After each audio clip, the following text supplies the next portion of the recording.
through, and are we in a race to the bottom in securities regulation, and what should London be doing in that situation?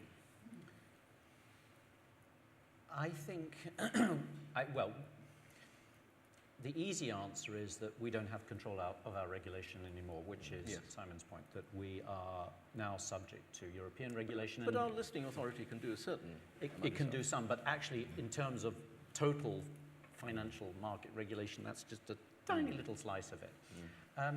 I'm on that particular point, I'm rather actually complacent about that in a good way, in the sense that I don't think there is an optimal amount of disclosure, for example.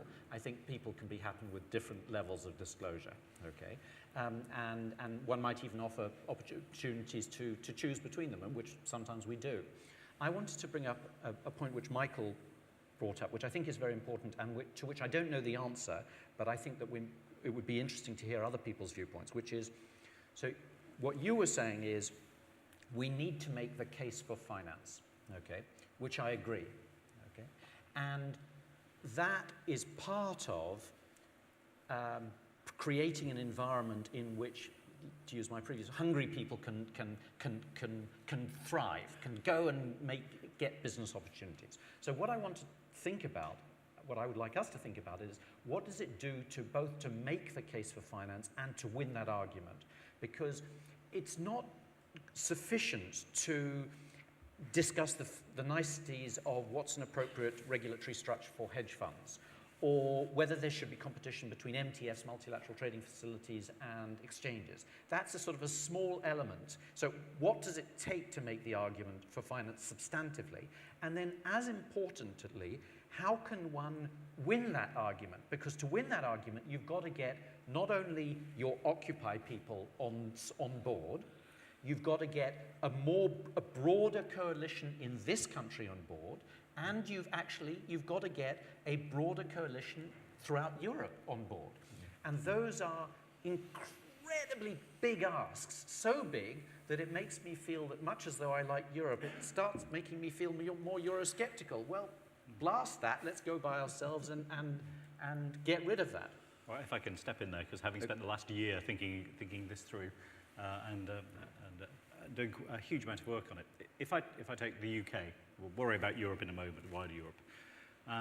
So in the UK, over the course of last year, we've done 1,600 focus groups across the nation, not asking what do people think about financial services, that's pretty obvious, but what would it take for us to win back the right to be competitive? In fact, less than that, what would it take for people to even think that having a financial services industry in this country was a good idea? And don't let anybody tell you that things are getting easier, okay? Things are getting much harder. Public opinion is now harder against financial services than it was a year ago. Now, we've heat mapped the whole of the UK, and I can tell you by parliamentary constituency, by down to council borough, I can tell you by psycho-socio-demographic group, exactly what people think about financial services and what it will take to change their minds. And we've divided, rather like classic political strategy, we have a core vote, we have a swing vote, and we have an anti-vote.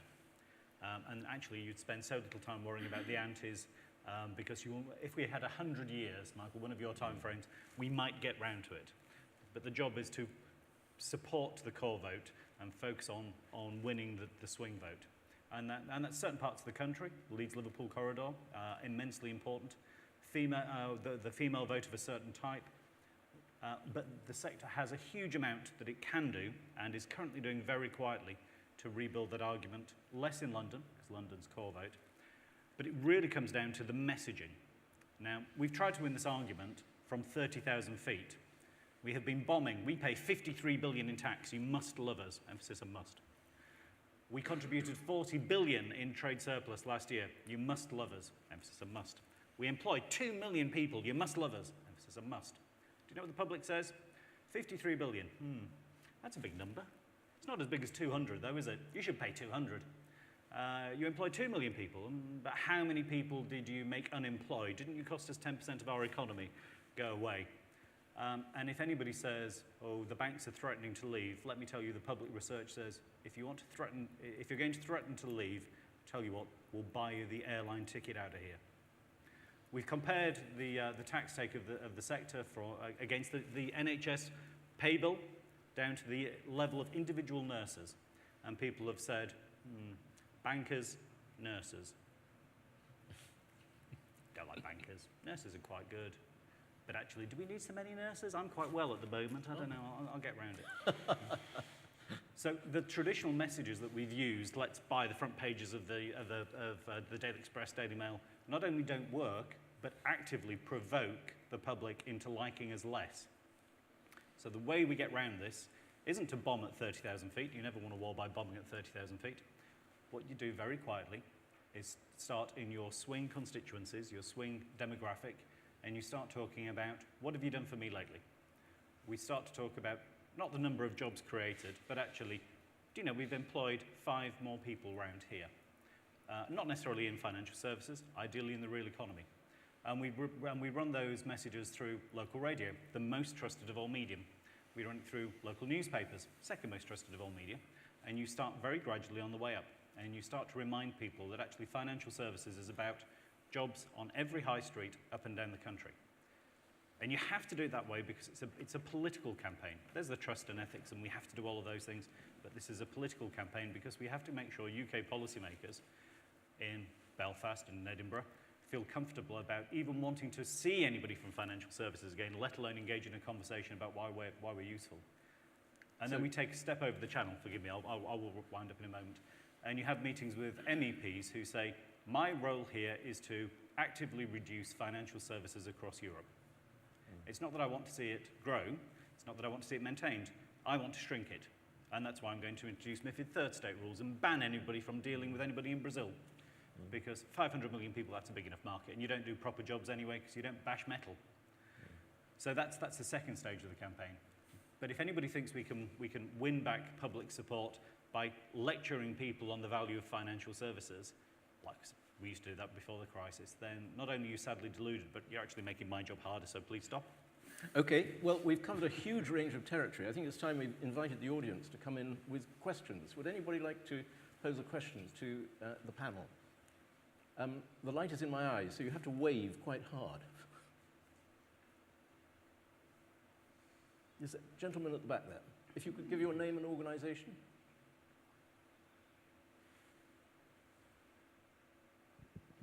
John Sercold from the International Capital Market Association. We're the heirs to the Association of International Bond Dealers who set up the Euro markets in London in the 50s and 60s.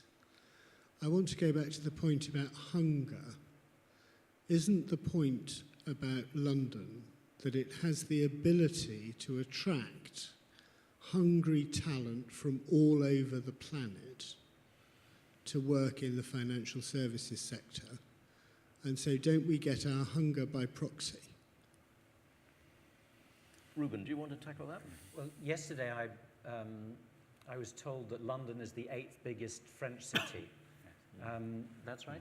And so I absolutely agree with that statement, and that's a different way of saying many things, of saying that our success has been our openness, our ability not to, in fact, promote national interests, to promote international interests.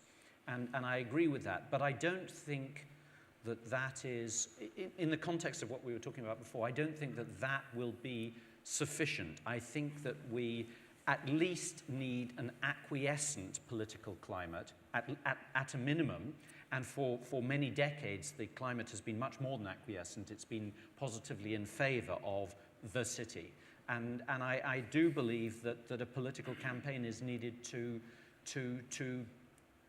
rebuild that. I absolutely believe that. So I think it's great that we can still trade on the ability to attract people, but it's not sufficient. Well, we're right up against the coffee break, so I'd just like to put one last final sort of one-point question, the same question to all our panelists. I'd just like to hear their verdict on who will be top of the league table in 10 years' time among the international financial centres, starting with you, Michael. Well, I should probably decline on the basis of independence.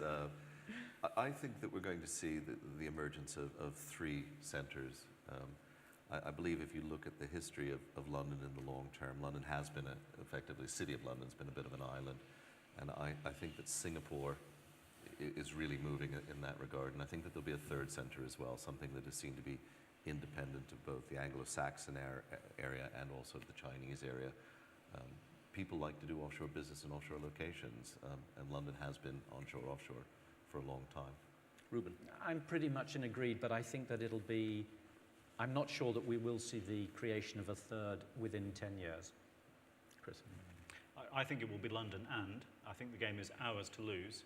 Picking up on the gentleman's point, one of the things that worries me most is immigration policy, not about today, but our attitude to students and why on earth we'd want to prevent Indian students coming and studying at our best universities, because what we're doing is giving away our competitive advantage for 20 years' time. Yep. So as long as we cleverly stop shooting ourselves in both feet, I'm still backing London. Simon? I'm confident that we will continue to shoot ourselves in both feet. And I think that in 10 years' time, London will be more important now than it was because of the ability of others to do the same. One of the things we haven't mentioned is I think FATCA will more or less end America's position as an international financial centre. I think we will be looking at a market that consists of London, Hong Kong, possibly Mumbai. Right. Well, that's been a fascinating dialogue. I would ask you all to join me in thanking an excellent group of panelists.